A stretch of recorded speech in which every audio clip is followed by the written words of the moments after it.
Et donc j'essaie de montrer que le féminisme n'est pas contre les religions, il n'a jamais été contre la religion, il a été contre une certaine interprétation de la religion et instrumentalisation de la question des femmes par les religions, par le clergé, etc.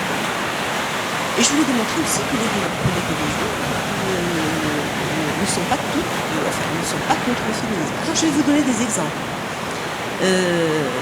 Vous me dites le féminisme islamique dérange ou questionne, ou on a l'impression que c'est un oxymore, que c'est une contradiction.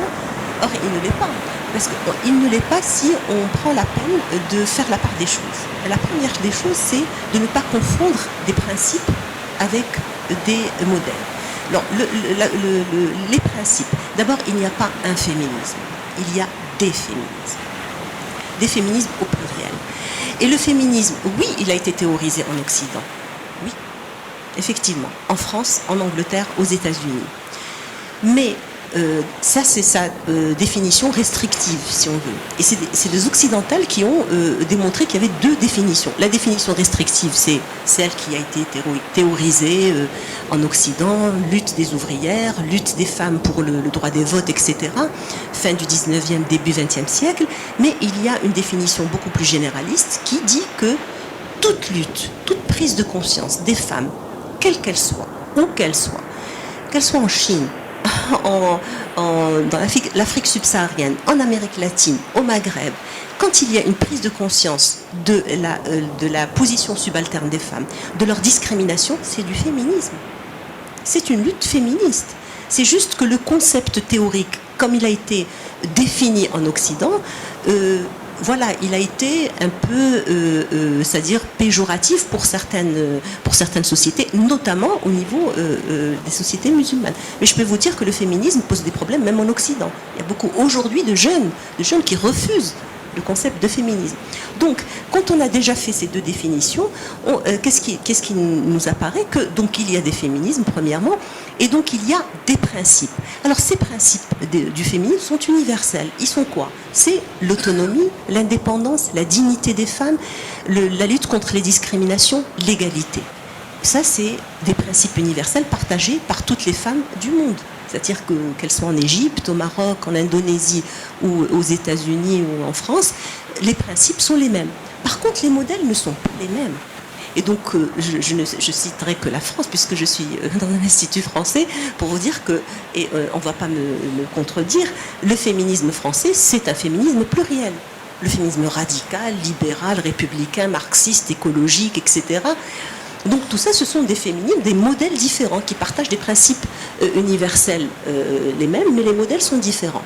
Alors, j'ai vécu en Amérique latine et j'ai découvert le féminisme, la théologie de libération. Ce sont des femmes qui, au nom d'une théologie du Christ, de Jésus, libérateur des opprimés, ont développé un féminisme qui est le leur, le féminisme, la théologie de libération qui est né donc du christianisme.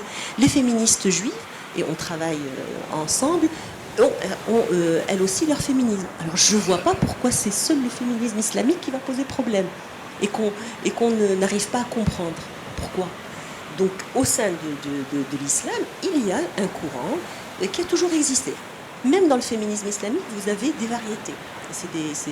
Il y a des féminismes islamiques, des féminismes qu'on appellerait musulmans. Donc voilà, c'est un réseau qui est lui aussi hétérogène de femmes qui ont eu accès au savoir, ont eu accès au texte grâce à leurs études académiques, grâce à la connaissance donc théologique, et qui ont pu contrecarrer justement ce discours-là patriarcal grâce à l'argumentaire théologique. Donc voilà, il y a des féminismes islamiques, et comme c'est un modèle comme un autre.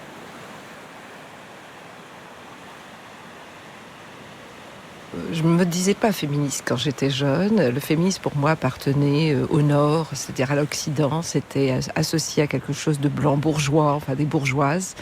Et moi, je viens d'un monde où la question de la libération était une libération de toutes et de tous. Évidemment, la question de la domination masculine était une question, mais c'était lié à des tas d'autres formes de libération. Ce qu'ont proposé des théoriciens, surtout d'Amérique du Sud, ce qu'ils appellent la colonialité. C'est-à-dire que tout est terminé en termes juridiques, en termes de droit, enfin sous la loi, mais que des choses qui perdurent. Les choses qui perdurent et qui ont des conséquences enfin, vraiment tout à fait concrètes. C'est pas simplement de la représentation et de l'image. Et qui sont nées dans ce bouleversement du XVIe siècle où l'Europe a voulu chercher à imposer sa pensée sur le reste du monde et à faire des autres civilisations des civilisations mineures. Et c'est ça la colonialité. C'est celle qui décide qu'il y a une manière d'être humain, une manière d'être citoyen, une manière d'être une femme, une manière d'être un homme, et qui l'impose. Et le genre, ça sera ça. Être un bon père, ça sera ça. Être une bonne famille, ça sera ça. Et cette colonialité se perdure. Donc décolonial, c'est s'attaquer à cette colonialité. Racisation, donc ça a été proposé par Colette Guillaume, une sociologue, et par d'autres, c'est-à-dire que ça s'appuie beaucoup plus sur le processus par lequel des personnes, à cause de la couleur de leur peau, de leur origine, de leur religion, de leur nom, vont être discriminées, mais concrètement et stigmatisées. La race, ça existe comme fonctionnement dans la société, ou ce que Étienne Balibar a appelé le racisme sans race, c'est-à-dire vous ne croyez pas à son existence biologique, mais vous le pratiquez. Vous le faites, et parce que c'est structurellement profond. Ça a pénétré. Comment imaginer que, au plus de 5 siècles d'histoire coloniale, esclavagiste et post-esclavagiste, n'ait pas affecté la société française en profondeur?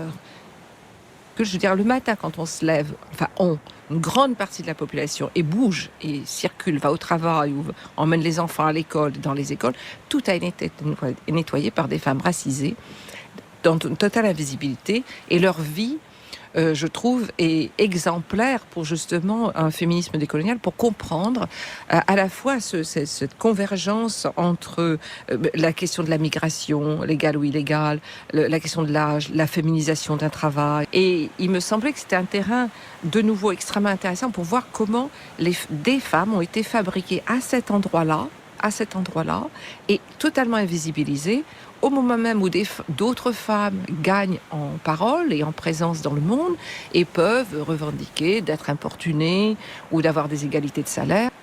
La décolonisation, pour moi, ne concerne pas simplement les personnes qui ont été colonisées ou qui seraient liées à cette histoire par leurs ancêtres ou leurs parents, grands-parents.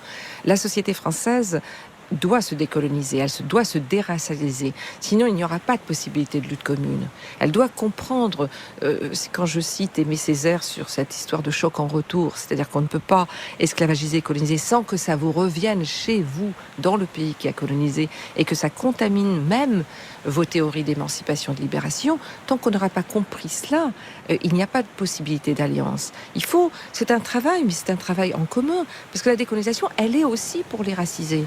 Je veux dire, c'est pas que il n'y a pas des personnes pures d'un côté et des personnes impures, mais il y a quand même des inégalités, des asymétries. Toutes les études sociologiques, économiques le montrent que les personnes racisées sont les plus discriminées et dans la hiérarchie sociale les moins favorisées. Je pense que pour ces femmes blanches, ça serait de se rendre compte qu'elles sont blanches, qu'elles ont été faites blanches. C'est pas que elles, mais qu'elles ont été faites. Et donc, comment se défaire, comment se déblanchir, si je puis dire.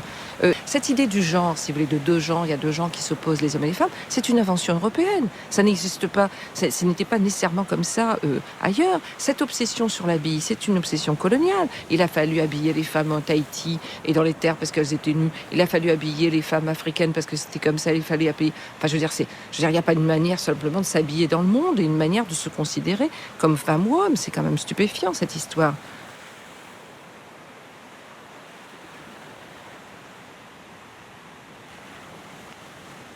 Le point de départ est quand même une inscription dans l'ensemble de la dynamique des études sur le genre, la sexualité, les études féministes, qui, je pense, depuis plusieurs années, produisent vraiment une pensée particulièrement riche et intéressante sur l'articulation des rapports de pouvoir. Qu'il s'agisse de genre, de sexualité, des antagonismes de classe, de la question de la couleur, de la nation, de la religion, mais aussi de l'âge, du handicap. Et il me semblait là qu'il y avait quelque chose de l'ordre d'une épistémologie renouvelée ou peut-être relativement inédite sur les outils que nous utilisons, que nous élaborons pour penser justement cette domination qui n'est jamais seulement de l'ordre de la classe, qui n'est jamais seulement de l'ordre évidemment du racisme ou du sexisme, mais qui est constamment dans un rapport alors imbriqué. Finalement, les études sur le genre sont assez exemplaires, c'est que précisément elles se sont constituées en travaillant d'abord une analogie entre les catégories de la domination. Par exemple, le sexe, c'est comme la race, une catégorie politique et non pas naturelle. Et ensuite, à partir de cette pensée dite analogique, on est passé à une pensée plutôt qui additionnait les différentes discriminations, les différents rapports. Et aujourd'hui, justement, il n'est plus question de parler en termes additifs. C'est-à-dire, il y aurait le sexe, plus la race, plus la classe, etc. Mais plutôt d'essayer de penser leur imbrication.